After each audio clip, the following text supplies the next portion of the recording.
E olha, no nosso quadro Saúde e Estética de hoje, doutora Rosiane, muito prazer em te receber novamente. Boa tarde. Boa tarde. Então, vamos falar sobre um assunto que preocupa muita gente, que é o melasma, hein, doutora? E que tem muitas dúvidas ainda em relação ao melasma. Eu mesma adquiri essas manchinhas aí durante a gravidez, elas me acompanham até hoje e esse é o nosso tema do dia. Inclusive, abrimos uma caixinha de perguntas no nosso Instagram, na nossa rede social, que já para você que mandou mensagem, nossa produção foi lá e escolheu algumas perguntinhas e já a gente traz aqui, a doutora vai responder tudo pra gente, né? Vamos começar, doutora, então, falando sobre o que é o melasma.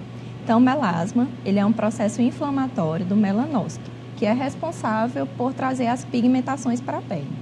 E aí ele tem vários, né, vamos dizer assim, vários fatores internos e externos que podem desencadear. É mais suscetível às mulheres, tá? Então, quais são os fatores externos?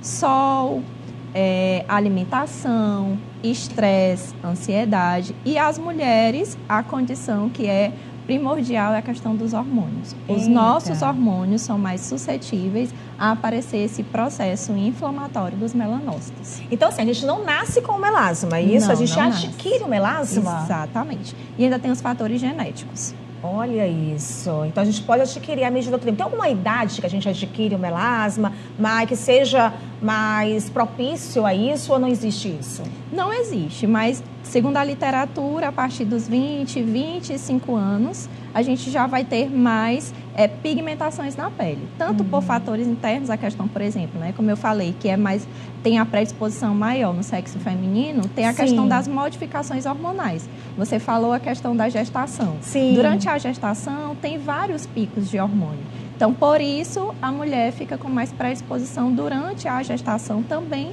de adquirir o melasma. E aí tem duas possibilidades. Tem aqueles melasmas gravídicos chamados, que são reversíveis, que após a gestação a pele volta novamente, e tem os irreversíveis, que pode ser somado com os fatores hormonais e os fatores externos, né? E ficar realmente, que foi o que aconteceu no seu caso. Ai, gente, eu fiquei com irreversível, então, passada, que podia ter sumido, né? Sim. Gente, por que esse negócio sumiu do meu rosto? Vou já mostrar pra vocês, inclusive. Fiz uma foto sem maquiagem pra mostrar os melasmas aqui nas minhas maçãs do rosto. Na hora que eu acordo, a primeira coisa que eu vejo são eles. E depende muito, porque às vezes eles aparecem bem. Sim. E tem dia que eu acordo que nem parece que tem melasma. Porque tem os fatores, né, que eu falei. Tem a questão, por exemplo, hormonal, que foi o que você adquiriu, né? O que você acabou ficando irreversível, que ainda continua pós-gestação. Sim. Tá? E aí tem vários fatores. Ansiedade, estresse, sol, que são os fatores externos. E aqui no Piauí, infelizmente, a gente tem esse fator com a predisposição muito grande. Então, a gente recebe muito no consultório pacientes com melasma. Entendi. Vamos então para nossas perguntas. Nós lançamos uma enquete no nosso Instagram, no Programa da Tarde. Inclusive, você pode ir lá, dar uma olhadinha, que é o @Programa da Tarde meio.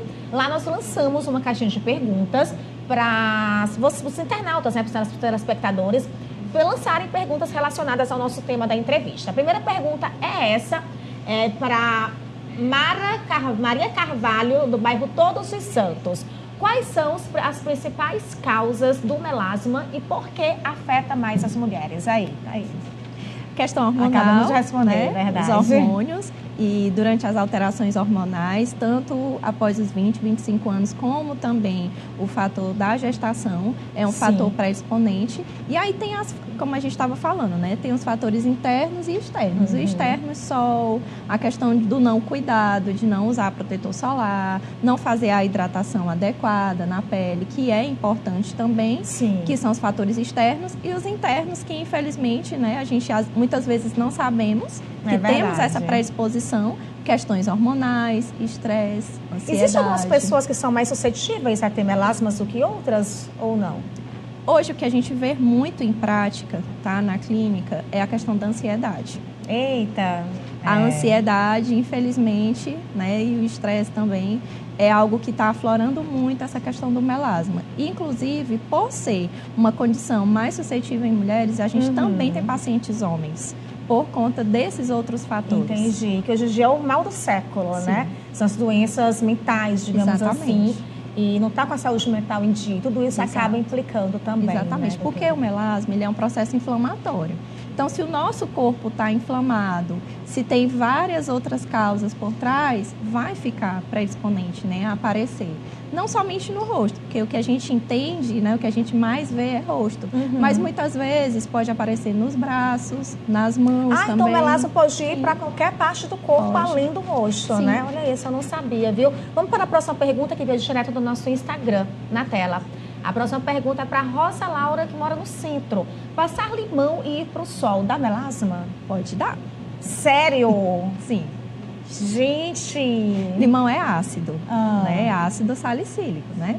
Então, o que é que a gente tem? Se você faz uma exposição solar com ácido que deixa a pele mais sensível, você está sensibilizando a pele.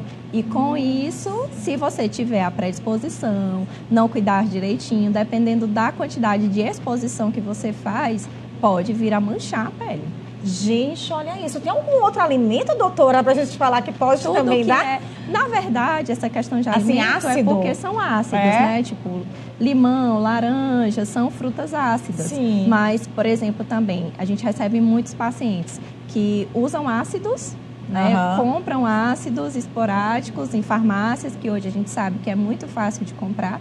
Compra ácidos, começa a utilizar porque vê uma ou outra mancha e não usa o protetor solar. E aí, com isso, em vez de você melhorar a pele, você está piorando. Você está deixando a pele mais sensível e sensibilizando a pele deixa a mancha mais visível e o aparecimento de novas manchas também. Gente, então essa do limão aí eu achei babada, viu? Porque já a praia agora tem que ser aquele cuidado em dobro, né? Aquele limão com peixe é bom, na caipirinha é bom. Então tudo tem limão, tem que tudo lavar, tem sol. Não é para deixar, lógico, de comer, né? Mas ter o cuidado de higienizar, né, as mãos principalmente, não pegar no limão e passar no rosto, sempre lavar bem com água para evitar isso. Gente, viu só, né? Anota tudo logo aí, viu? Temos a próxima pergunta também que veio direto da internet. A próxima pergunta é para Andréia Almeida, do bairro São Cristóvão. A exposição ao sol agrava o melasma mesmo com o uso de protetor solar? Bom, a gente tem que as pessoas usam protetor solar de forma errada. O que é usar de forma errada? Não reaplicar da forma correta, que tem a questão da reaplicação. Se você faz uma exposição solar muito intensa, trabalha no sol, vai à praia, não é só uma vez que você vai passar o protetor solar. Você tem que refazer essas aplicações. E aí você refazendo, lógico, a predisposição a surgir os melasmas, né, ou manchas mesmo, não só o melasma, é bem menor. E também passar na quantidade adequada, porque muitas vezes o que também a gente percebe muito na prática é que os pacientes, por exemplo, não passam da forma correta, passam em pouca quantidade. E a quantidade, por ser menor, acaba que você não está fazendo a proteção adequada. Correta, né? Por isso, até que hoje a gente tem na literatura, os artigos científicos, que eles dizem que quem tem a predisposição a ter manchas ou melasmas e está com tratamento, está em tratamento e deseja reduzir, que é melhor você usar fotoproteção com cor. Por que com cor? Porque você vai saber se está passando realmente da forma adequada, você vai saber se está fazendo aquela cobertura boa, que com o transparente, o branco ou o incolor, você não consegue ver. É verdade, então, com cor, doutora, você consegue ver realmente a quantidade que você está passando. Porque se cobrir a mancha é porque está na quantidade correta. Nossa, eu vou me atentar para isso, porque eu sempre sou muito atenta e eu sempre passar o protetor solar antes. Mas essa questão da quantidade, realmente, eu não tinha me atentado ainda. E para você que está nos assistindo agora não sabe, a doutora Rosiane Débora é dona e proprietária de um centro de beleza, um centro de estética maravilhoso, que usa sempre tecnologias de ponta, né? Então, para quem tem o problema de melasma, doutora, quais são os tratamentos que você indica e que a gente tem disponível também no centro de estética? Eu coloquei até minha foto, ó, a gente pode até colocar aí minha foto, Renan, rapidinho. Eu tô aí, dá pra ver meus melasmas? Sim. Dá pra ver, né? Sim. Várias manchinhas aí no rosto, ó, tá sem maquiagem. Então, adquirir essas manchinhas aí durante a gravidez, o que é indicado? Todas as pessoas pensam, principalmente quem tem melasma, que o melasma ele vai sair ou clarear você usando ácido. É o que todo mundo pensa. Eu penso também. Né? Que você vai ter que agredir a pele, porque o ácido, querendo ou não, ele gera uma agressão. Que você vai agredir a pele para a pele trazer esse clareamento. Hoje, o que, que a gente tem na literatura, Suiane? Que o melhor que você deve fazer é hidratar. Quanto mais você hidrata a pele, mais você está fotoprotegendo a pele, porque você também vai usar protetor solar, e você está deixando a barreira da pele mais resistente. Sim. E essa resistência na pele vai fazer com que tanto tenha o clareamento, como vai evitar o surgimento de novas manchas. O seu, classificando aí, né? O seu é pouco.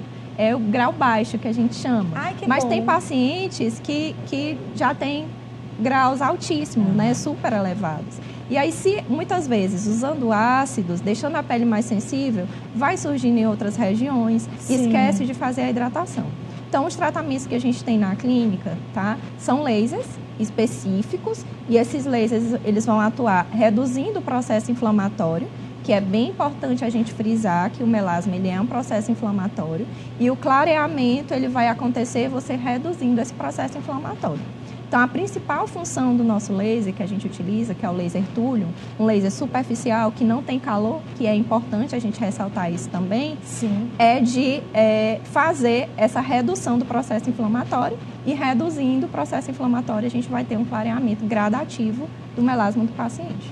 Olha aí, viu só, né? Já se ligou aí nas dicas preciosas aqui da doutora Rosiane Débora. Então, para você que tem o melasma, já pode se dirigir até lá. Quero, inclusive, te convidar para conhecer o Centro de Estética doutora Rosiane Débora, tá? Muito obrigada, doutora, pelo esclarecimento.